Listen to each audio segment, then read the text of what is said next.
don't sweat the small stuff. I think as parents, we really have to put ourselves aside and really focus on the kids. It doesn't matter as long as you find that passion and you pursue it. I think, that's what is the key to your happiness. And also, then you can really, make a difference. Zucchinis? Give me the paper. Nice. I love you, Texas. Hey guys, I'm Young, a full-time dad and a full-time professional with the goal to become the best parent possible. The Girl Dad Show is my journey interviewing fellow working parents aspiring to be both good at work and parenting. I'm going to do this by gathering and sharing unfiltered perspectives from my guests. So join me as I research parenthood one interview at a time. Hi, Margaret. Thank you so much for joining me on my show today. Well, thank you for having me. It's great to see you. It's been a long time. It really has been a really long time, and I feel like there's so much that has happened since we've last talked, and I can't wait to catch up. Yes. But since I already know you, but no one else does, why don't you start by sharing with everybody what you do for a living? Sure. So I am currently a city council member with the city of Mountain View. We are located, I like to say, we're the soul of Silicon Valley, but we're located in the heart of Silicon Valley. We're about 80,000 people in population, quite diverse actually. But so we're a mid-sized city in size, but we have big city issues. We are the hometown of Google and the West, I guess, not outside of Washington, headquarters to Microsoft, LinkedIn.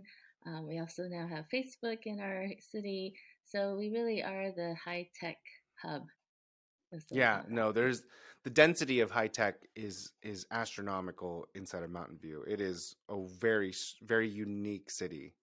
Yes. Very, very unique city. It's so fun. I remember living there for a few years, and that was just an incredible experience. I think very fondly of my time in Mountain Mountain View thinks very fondly of you too, and View. we certainly miss you. We really do. That's so sweet of you to say. Yeah, I definitely miss it too. But now I don't know if you know, but I'm a Texan now. So I moved to I do Texas know as that. part of the Great Migration, as like to call it. Like all these Yeah, Californians moving to Texas. but I've heard that. Yes, and yes, I we miss you here, but sounds like you're doing great and enjoying the great state of Texas. So I'm Yeah, happy to hear that.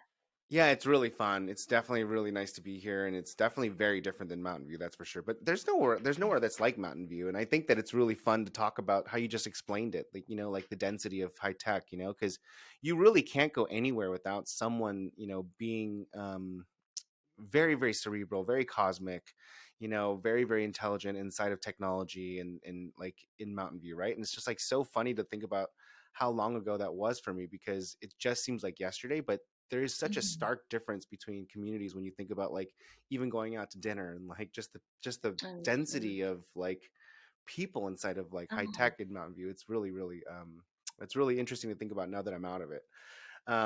Yeah, things are a lot slower outside of Mountain View. I'll tell you that right now. And it's not necessarily a bad thing. But so, what big projects are you working on as a city council member? well, as we've all been experiencing COVID, and this is year three now, I guess. A little bit more background. This is my 14th year on the Mountain View City Council. Hmm. We have 7 members. We rotate the mayorship.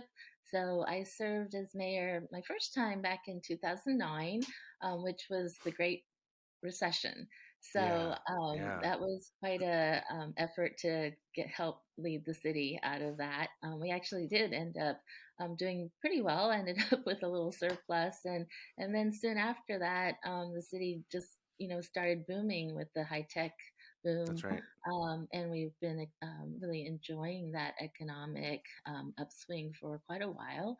And then COVID hit, and I was mayor in 2020, Yeah. my second time, hoping that this time around would be more fun. We had money, we could, like, spend a little money doing some big projects, Yeah, and then 2 months later, COVID hit or sheltering in place happened, and that's right. so that was really quite an effort, probably harder than my first run as mayor. and it was really about trying to respond to all of the need, trying to help folks, getting relief out to folks as quickly as we could. Um, so that was just really the whole year. And then I was hoping in 21 things would change. And definitely last year was a little better. That's We've right. come out of sheltering. The big challenges, as everyone else was facing, was our small businesses had been Mm. suffering because they had to close down. So we had to try to we adjusted, and if you remember Castro Street, our main drag, we Mm-hmm. closed down that street to traffic, and so that the restaurants could have seating outdoors on the street, and people really enjoyed Awesome. that. So you probably Wait remember a a lot minute. of You shut down the Castro Street. Oh, wow. That's amazing. Oh, yes. wow. That's very clever, but also very drastic. I love that. I love that you guys swung for the Um, fences on that. That's really cool. It was really the only way that, the restaurants downtown could survive was to allow for outdoor dining. And so, it was something that our residents have been asking for a long time. They wanted an auto-free downtown, mall, walking pedestrian mall. And so Yeah. this was really the opportunity to try it out. If you may recall, businesses weren't excited about the idea for a long time. Yeah. But this became a necessity, so they were fine with it. And now we actually just recently in December voted to make it permanent, from the 300, so 3 blocks worth, towards the train tracks. So I I think guess that it's for the actually, haven't they proven it in other like cities and other municipalities that these like auto-free zones actually work better for small businesses? Like it actually increases the traffic and the density layers of communities and gatherings. I mean, I feel like they've proven it multiple times in other countries and other municipalities. I think so. I mean, there definitely are some, successes. I think of Santa Monica. That's the one that comes right to my mind. Yeah, yeah, yeah. But it was just, something new that this area, that we really haven't had that in the Bay Area. So COVID, forced us to try it, and it's been a success overall. But some of the cities around us, so not us, but most all the cities in the area did close down traffic on some of their downtown streets. Yeah. But some of the other cities are starting to reopen those back to cars. That we just had so much overwhelming support for it. We decided to not do the entire Castro Street, but the first 3 blocks, which is the most popular or populated with restaurants and whatnot. So, Oh man, I can't yeah, wait to visit. I can't wait to see this and yeah, just come like walk in by. Castro Street because I actually am a huge fan of it. I think that there's something to be said about my favorite thing about being in Mountain View was just the Hmm. walkability.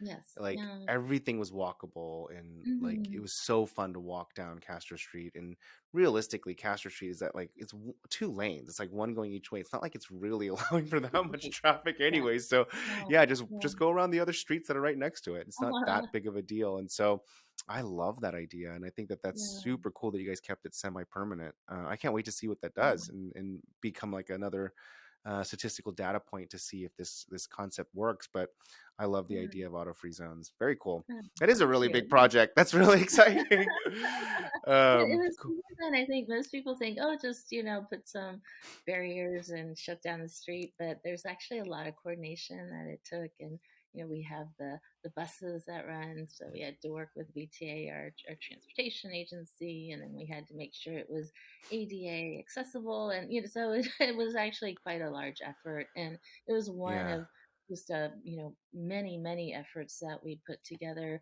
We definitely saw, we have a high rental population. So renters were coming to us saying that they were having trouble paying their rent because they were losing their jobs. So um, I I had asked our staff to look at, whatever funds we had, and I knew we have funds for like affordable housing, and Hmm. so we were able to put a rent relief program together to just be able to give, renters who needed help a check to so that they can pay one, two. I think it ended up being 3 months worth of rent that we were able to hand out to about 2,000 families. So we Wow. spent about $5 million doing that, and we were the first city to do that in the area.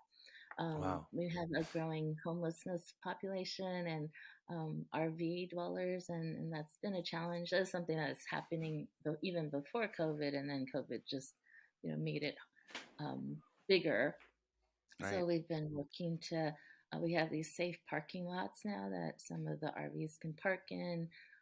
We've been providing, mobile showers, working with our nonprofits like Community Services Agency and Hope's Quarter, which is run by a church that provides meals. And we have like laundry service and shower service there. So just been really trying to be as responsive as we can to the growing needs of our community. And it's been tough, but I've also just been really inspired by how our neighbors, our residents have really wanted to come together and have come together to also offer their personal assistance. And so our year long, I don't know, moniker, I guess is a logo moniker was or our tagline was Yeah. together MV.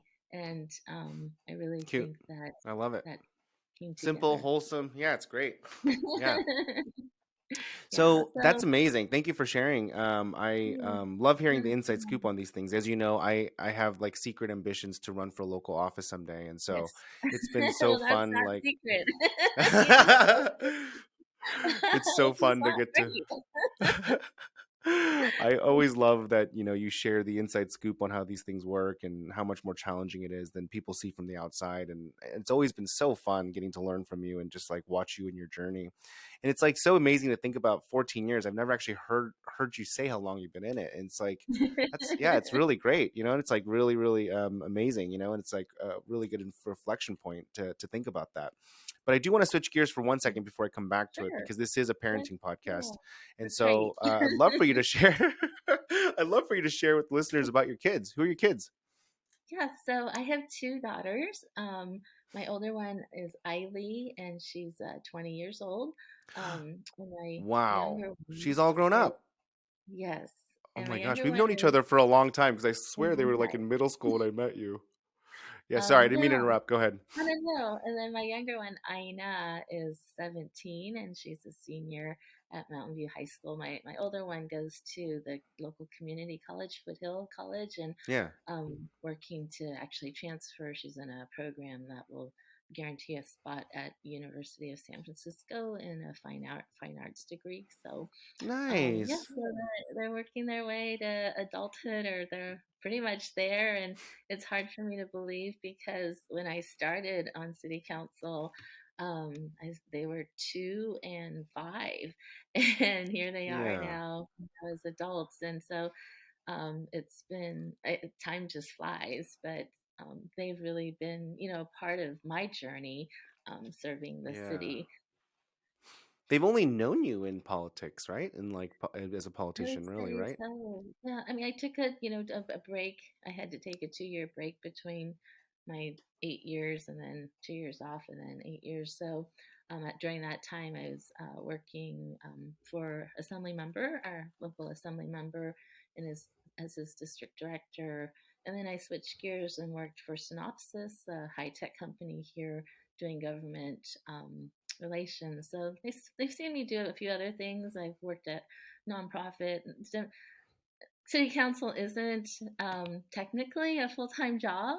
Yeah. It's hours wise, it is, but the pay isn't. We get Yeah. a Yeah. small stipend of now I think it's $1,100 a month.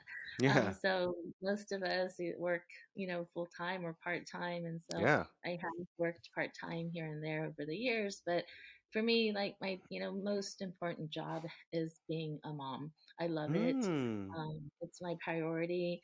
It's really was the reason why I ran for office. I've always liked being in public service, but originally I hadn't intended to run Hmm. myself. I was happy helping other people. And then when I had Eiley, things changed, and it was just like this light bulb that that turned on, and I realized it was about them, her, and then I know later about their future and what I could do to make sure that they have a bright future ahead. And that's actually become even more real now as we talk about climate change. And their generation, the Gen Zs, are really take that issue seriously because they really are afraid that they might not have a future if we don't save the earth. So I've really come to understand, feel the urgency myself, and have been really focusing more and more of my work around climate change issues. Hmm. Very cool. So you started because of your first priority of being a mom, and that's what actually got you Yes. into public service. Yeah. Huh. So That's at that cool. time on council, there was no, there's one woman, and then there was no one on council that had young children. So I Hmm. felt like that was a huge voice that was missing on our city council, and was really part of the motivation to run. Yeah, because that's a big leap, right? Like having a, I mean, I have a 4-year-old and a 2-year-old, so like just even thinking about doing that is like what? It's like the most physically painful time of being a parent. Like, you want to do what?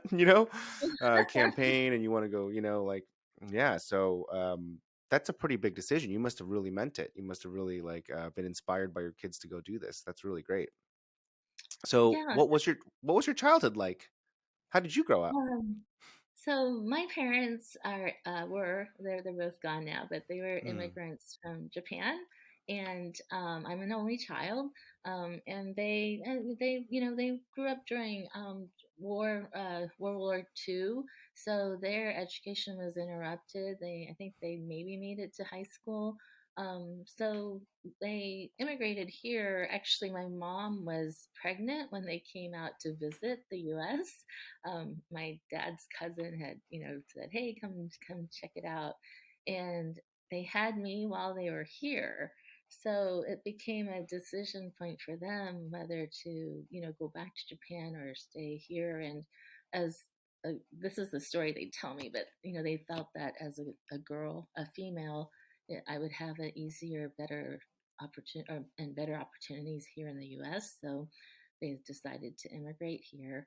But they never really picked up English. My dad was a gardener. My mom did odd jobs here and there. So we struggled, and I knew that because I was their translator. So as soon as I learned English, I was helping them out, and learned about finances and all the adult things very early on because mm, of having to be a part of all those conversations. And what really struck me was how it's when you don't have a voice, you do face barriers and discrimination. And that was also another something that really, kept or stayed with me, and part of my again inspiration for being in public service was to try to provide a voice for everyone to make sure, regardless of your background, so everyone has the same opportunities. I love it. I never knew that. I never knew that about you. That's really that's really wild. I mean, that's really cool. I mean, I already liked you, but now I like you even more. That's really, really cool. What a great story, and what a great origin story. That's really, really neat, and very cool. So this is not, and I apologize for making light of this, but does that mean you speak Japanese? I do. So that was my first language. Cool. How come you never speak Japanese? I've never heard you speak Japanese. Because there aren't that many people to speak it Oh, to. that's true. That's true. But Yeah. at home, yeah, at home we spoke purely Japanese, and my parents lived with us to their end of life, and so my girls were able to at least hear it, and they both took Japanese. It's great. Mountain View High School offers Japanese, so they've No taken it way. there, and yes, and that's It's been awesome. great. And So they yeah, they both speak Japanese? they're learning.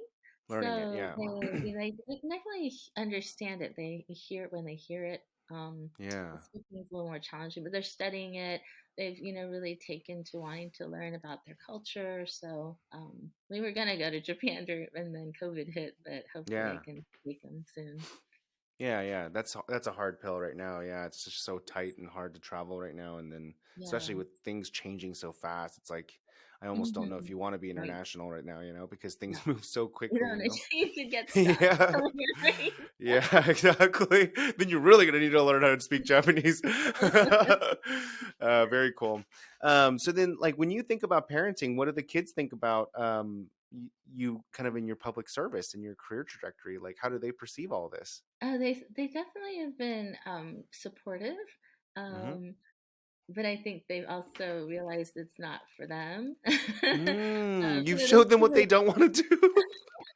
and I've always felt like there's a very fine line, and I saw it with other folks who are trying to, have being elected or political in the political world, and then have a family, and um, it's tough. It's a lot of sacrifice. I looking back, I wasn't always there for my girls, like for their band recitals or their volleyball games. I tried as much as I could to, be there, but there were times when I had to be at a council meeting on a Tuesday night, so it didn't work out.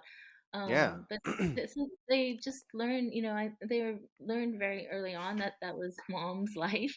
I'm fortunate. I have a great husband who's been a real partner, and he's been there the whole time, along the way. And I'm fortunate because it just worked out that he has always worked from home for at least some part of the week since the girls were born. So my girls really have had both of us Mm, in their lives, and I think that's really been just great, wonderful for all of us. I think the girls appreciate it, but for me too. I think I knew that I needed to, I wanted to be a mom first, but I needed to have something else. And especially because I had daughters, I wanted my girls to see me doing something else so that, they could see that women can be successful either in business or what I do in politics. I mm-hmm. think that I thought that was very important to see as young girls. So Yeah. I tried to make sure that I had something else, and also I think too I, it's especially with my personality, I could get totally and just focused on them, and I think that could be sometimes stifling. So Mm-hmm. I knew I had to have something else, and so it's been a really good balance. Although there has been a lot of sacrifice, and the girls have understood that. They see what I do, and I think they definitely respect it more and more, like, and especially in this past year with as Asian, Americans, and the Asian hate that has, Yeah, grown. exploded. Yeah. They've seen me, and we talk about it a lot, and they've really come to understand their identity as Asian Americans. But they understand the fight for civil rights and the fight to empower our API community, which has been a real core value of mine in my work. And I think they do appreciate what that means. So um, Yeah, that's awesome. And so, like, a lot of the ways that you're thinking about parenting has almost started from your idea of like, hey, I need a role model. What I want them to be, like, you want them to be more than just what they think they can be, and like go out there and do something and have something. And so you started by role modeling it and yeah, finding leadership opportunities and roles where you can make an impact. yeah, I thought it was important. My mom was, my dad was actually pretty involved in the community, in our Japanese American community. So, like, he was my role model in that sense. But what I realized was my mom, kind of kept things going in the home. So my Mm-hmm. dad could go out and do these things. Mm-hmm. So, there's definitely that model that helped me or inspired me. Um, but I guess as and my parents really taught me or raised me to believe that I can do anything I want, and I can be just as good as a man, Yeah. right? And so I think I ended up feeling like, okay, I need to go out and do things and be a role model too. It's awesome. And that's really great. And do you see the relationship with the girls formulating in that way, where you the way that you designed it and planned it, or have you seen them deviate from that at all? And certainly, like in terms of their interests of like what they want to be, my older one wants to be an artist. So um cool. Yeah. yeah, which is really great. I'm just amazed. She just has this creativity that I'm just in awe of, because I don't have it. And then my younger Yeah. one right now is she's very she wants to go into neuroscience, so she's into the STEM Oh wow. sciences. So very different in terms Very of different. ish fields. But I see in like my daughter, a lot of her art has to do with empowerment Hmm. and equity, and so there is that element there. And I think with my younger one too, she um, has gained or become interested in neuroscience because she wants to be able to help with the illnesses, or the mental health challenges Hmm. that folks deal with. And so I think there is that that aspect of trying to do something bigger than yourself and helping the larger community or society. So I do appreciate that. I think they have So cool. So cool. I can't that. wait till my kids are older and they start figuring out what they want to do. That's good. That's got to be Yeah. so exciting for you as a It is parent to really, like, yeah. It's hard yes. not to, it's like I want, yeah, I've had to hold back, like from trying to impose on them what I want Mhm. them to do, and Yeah. really let them, figure out what they want to Yeah. do. But it's just, it has been really fun to watch that. Personal question. How far off are Sure. they from what you wanted them to do? What did you want them to do? That was the thing, is I had no expectations Oh, wow. in terms of field, and that was something that I learned from my parents. Hmm. My you know in my time, like when high school, like most of my friends, like especially my Asian friends in college, they were all pre-med. They were Hmm. either doctors, lawyers, or Engineers. engineers. Yeah. That's right. Yep. And there are very few APIs in poli sci, which is what I was in, let alone API women. But maybe because my dad had interest in politics when he was in Japan, but they never told me, to go be a lawyer or a doctor. They just wanted me to find my passion. And that's what I've always, tried to instill in my girls too, is just to find your passion. And to all young people, when folks ask, it's like, it doesn't matter as long as you find that passion and you pursue it. I think, that's what is the key to your happiness. And also then you can really, you know, make a difference and make a Oh, I contribution to love that. I love society. that. Yeah, that's really, Yes. really lovely. And it's very wholesome because um especially talking about being an Asian American, right? Like there's a lot Mhm. of cultural elements of like sticking to the plan, right? Which is like what are Right. those three Right. fields, and establishing yourself. And it's really, really cool that your oldest is going to be an artist, and or you're supporting it, right? And it's like a really, really great reprieve from that mold. And I think that that's really, really fun. I think that's really cool. I also, for whatever it's worth, um am okay with my daughters not being an engineer, lawyer, Yeah. or doctor. But unlike you, I will try my best to force them into arts. So Oh, oh, good. That's yeah, great. I have this dream. Yeah. I'm totally teasing, right? I'm kind of making jokes. I'm not going to force them. I'm going to try to be like mature and Oh, no. sophisticated like you, and then like be accepting, and like like let them choose their own thing, and not impose, but secretly deep inside, yes, my goal would be for them to be artists. I would love for them to be musicians. I would love for Oh, them to that's be great. musicians. That'd be amazing for Yeah. me. Like That would be like so awesome. So I Yeah. don't know. We'll see if I can subliminally project that onto Like them and imprint you that. can Yeah. kind of like through osmosis, Yeah. Whispered in their ear as they sleep every night. Yeah. they're sleeping at night. So before we go into the rapid fire questions, I do have one more for you. Based on just like everything that I've heard, what's next? What are you going to do? What do you have plans for this year and next year? Like, what's next for Margaret Abe-Koga? Well, I have, let's see, 3 more years on the city council.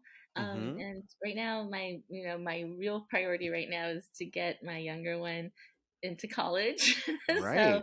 But you're just like finished really her. close to empty nesting it here. Like you're really Yes, close. yes, Yeah. yes. And then if my Eiley, my older one, transfers out, then she'll be on her way. So yeah, Around the same time. yeah. So That's what in I a mean. year's time, maybe. And So I am actually starting to think about what next. And that I was running for the county supervisor seat way back Mhm. in 10 years ago, and decided to withdraw because someone else who was a close acquaintance joined in the race. And I didn't actually think I would have a second chance, but that individual is actually terming out in 2024. So I Mhm. am starting to look at that seat again. So Very I just cool. think, yeah, it's funny how the world works. And um, mainly because of just, the term limits that we have. Yeah. Yeah, those are I great. I didn't think, I would be here, being on council again, but here I Yeah. am, and the opportunity is coming again. So I think I just, really need to take that opportunity, at least Yeah. look at it. Um, yeah, Absolutely. You it's have your just, kids, going off and being adults right around the same time as this opens up. And you could basically, you know, do this with, very unfettered to a certain degree. I mean, I'm not saying they were fettering your life because obviously that was your first priority to be a mom, but there's right, really no one to mom. I mean, obviously you have the mom. You're never going to stop being a mom, but like, do you know what I mean? They're right, going to be off yeah, doing their thing. So like yeah, this sounds perfect. Yeah, it sounds like an amazing opportunity of really yeah. exciting So rotation.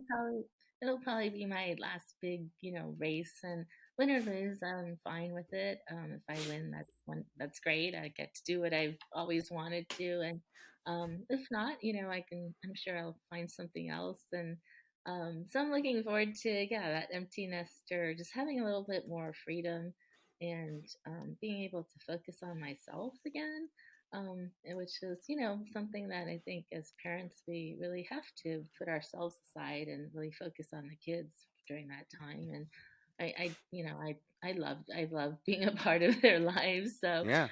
it's been great. But it's also challenging. And I remember when I first had Eiley, it was tough. It was tough to realize that it wasn't, I couldn't think about just me anymore, right? Yeah. And Yeah. that was the transition. But here we are, I 20 know. years I later. So, I know. I loved and hated that transition so much. I'm like, oh, I love having kids, but I'm like, oh man, like nothing's ever gonna go be the same again. Like you can't go back. right. Like you can't like return them. Yeah. You can. I guess that's the thing is you can't. What I'm realizing is, yeah, you can. When Yeah. they go off on their own, you I do know. get And then you're to gonna do miss that. them, right? Like that's the funny Yes. thing is like you're gonna be like, Yeah. oh. What advice do you have for other parents and soon to be parents? We all know that parenting doesn't come with a handbook. As long as you focus on your child, things are going to turn out fine. And your child's and kids are resilient. Children are resilient. They're going Hmm. to turn out. That's great advice. It's very great advice. My brother-in-law also had very similar advice, and he's Japanese. So Oh, I'm not sure if that means anything or oh. not, but I just wanted to share that with you. We have a saying called "kodomo no tameni," which means for the children. Hmm. And especially like with the Japanese Americans during internment World War II, that was the focus was for the children. So I think that is something maybe that is instilled in us. Oh, wow. Huh. Awesome. Very cool to know. Okay, so next one. So if you can go back and tell yourself one thing before having kids, what would you tell yourself? Don't sweat the small stuff. You mean as a parent? You mean all of it or just in general or?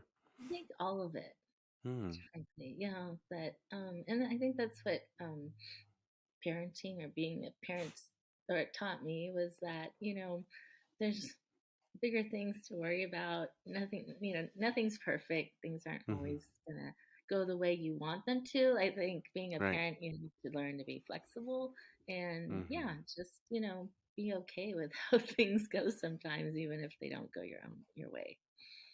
I love that. It's great. What is the most surprising thing that you've learned about yourself after becoming a parent? There's a light-hearted side of me, and my girls have let me be goofy and funny Mm. and be 17 again. And like the big thing now is like my older one and I, we love BTS, so we just went Mm. to the concert in LA, and that's where she like was like, she'll say, because I'm learning the moves, and she's like, Mom, you're like you're 20 and I'm the 40-year-old. I'm doing that, but she's doing now. Yeah, just like how they've really brought out the joy. I think the joy in me. Hmm. Oh my God, so cute. I love it. What's your all-time favorite business book? Oh wow, that's an interesting one. Just because I'm not in business, so Hmm. it's more the maybe the political. Uh, Sure. What's your but favorite right leadership now, book, political book? Yeah. I actually go back to the Five Rings. It's a Musashi, Japanese. So I did kendo, Japanese fencing, and No so way. No yes, way. I'm a third degree black belt, but um, a lot of No what I way. I This is amazing. so a lot of my philosophy actually comes from the martial arts and So um, you amazing. know even politics, the way I've maneuvered. So the Five Rings by Miyamoto Musashi would be probably my favorite, my all time. Wow. And it is tied to leadership and how you interact with people, and it's all related to the martial arts and swords and whatnot, but it does tie very well into life too. I can't believe I'm learning so much about you in this podcast, like 14, 15 years later, right? Like it's so funny to just be talking to you about all this stuff and going, "What?" That's amazing. Very cool. Yeah, Because we've always been like talking about what's the next project we've got to get done. that's true. That's true. We've always been hustle, hustle, next thing. That's a really good point. Okay, well, that just means we should need to do more of these. That's really all that means. Yeah. That should be Okay. fun. Last question that I added that now there's five. So when you're not being an awesome mom and a super public servant, what are you doing for yourself? What's fun time and downtime look like for uh, Margaret? I've always enjoyed exercise. So the other thing that I've been doing on break now because of COVID, but I teach indoor cycling classes at the local Y, and I owned No my own way. studio back in before the kids actually, in Palo Alto. So I love exercise of all kinds, but definitely indoor cycling is my favorite. And I love So music. fun.